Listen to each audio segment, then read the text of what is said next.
Renting versus buying with a mortgage is a staple of personal finance decision making, but it's not as straightforward as it looks at first glance. When used correctly, a mortgage can be a powerhouse for driving net worth, and today I'll be showing you why.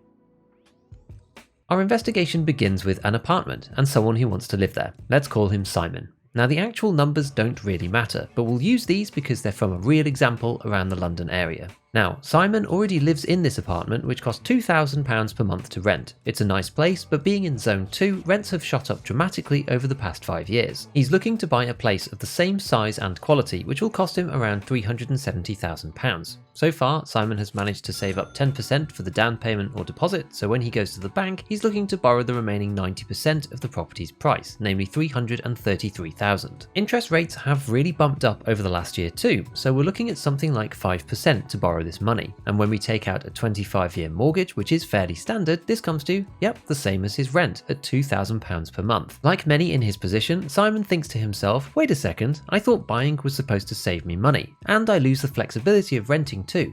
Where's the upside?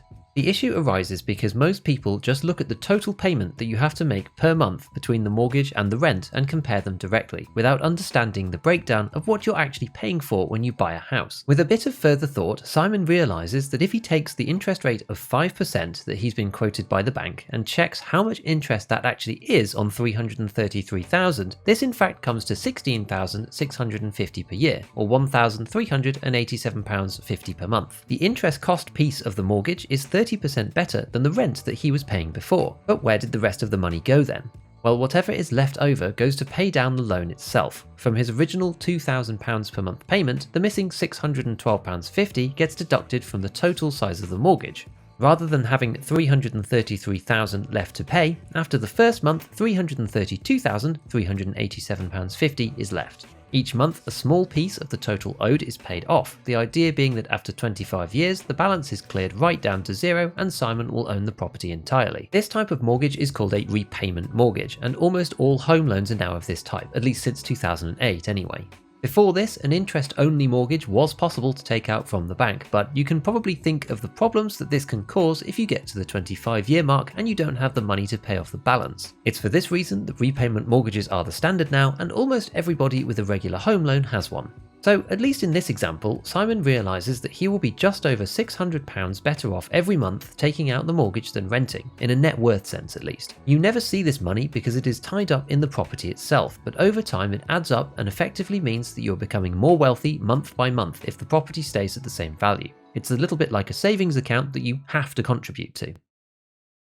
Things are looking good so far, but as Simon does some more research and planning for the future, he uncovers another interesting discovery. The situation with interest and net worth is at its absolute worst on day one, and in fact gets progressively better as time goes on. After the first year of making payments, the loan will have decreased from $333k to $326k, meaning that the interest payments also drop to $1,358 per month. This is only a small monthly change of around £30, but over year 2 this adds up to about £350 less interest paid than in year 1. The flip side is that you've now paid off £350 more of the actual loan because you were still paying the same amount per month. At year 5, his loan is now $295,000, which is $1,230 in interest per month, and at year 10, the mortgage is only $246,000, costing just over $1,000 per month in interest instead. As we said, the monthly payments themselves remain at £2,000, meaning that every month Simon pays off a bigger and bigger chunk of the actual loan. It may seem strange that it works this way, but it's an unavoidable consequence of paying off the total whilst keeping the actual payment per month the same for the mortgage's length, in this case 25 years. There's really no other way of doing it.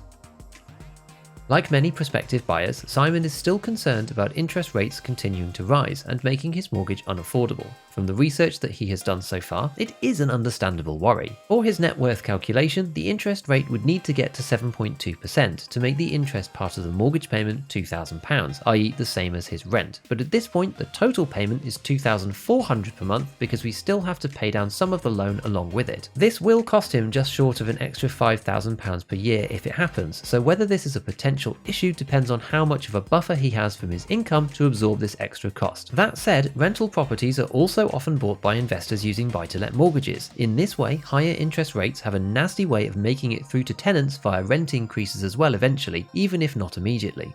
The key takeaway here is that there is usually a decent buffer for rates to move higher before the financial benefits of paying interest rather than rent go away, so long as you can afford the cash flow. There are some other costs for owning, such as maintenance, that make this more complicated, but this will depend based on things like what type of property it is and its age. Back to Simon.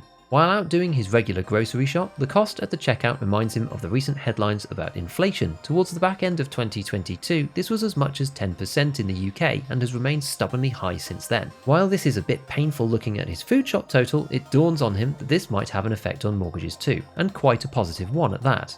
As inflation means that the value of money is diminishing year on year and month on month, the cost of most things gradually rises. This will also affect rental prices too, and, at least on average in theory, the income that Simon makes from his job as well. The mortgage, however, is the one thing that remains constant and only decreases as payments are made into it. When inflation is high, borrowers typically benefit because the amount that they owe gets smaller in real terms, i.e. when compared to everything else around it getting more expensive. In Simon's case, the total mortgage payment that he would make though will be made instead of renting. He doesn't have a choice not to live somewhere, so the benefits of inflation kind of come for free once he has a mortgage. At 10% inflation per year, you could argue that he's making £33,000 annually by having that loan, because in 1 year's time, everything else is higher by 10%, but the mortgage is still the same value. Rents, on the other hand, will probably continue to climb, and inflation only makes this worse. There is a link between inflation and interest rates, as rates are often made higher to combat inflation itself, but once inflation is back under control, interest rates do tend to be decreased again in the medium term to help the economy, and mortgages get cheaper once more. Rents, however, will stay at that higher level. Once inflation has come through, it's typically there to stay, except in very unusual circumstances. Armed with all of this information, Simon's prospective mortgage now doesn't seem as scary anymore, and instead looks very much like a tool to drive his net worth upwards. With an initial cost advantage over renting, decreasing interest over time, and inbuilt inflation protection, getting a mortgage can seriously amplify your net worth and help you to get to the next stage in your financial journey. So please consider subscribing to the channel, and I'll see you in the next one.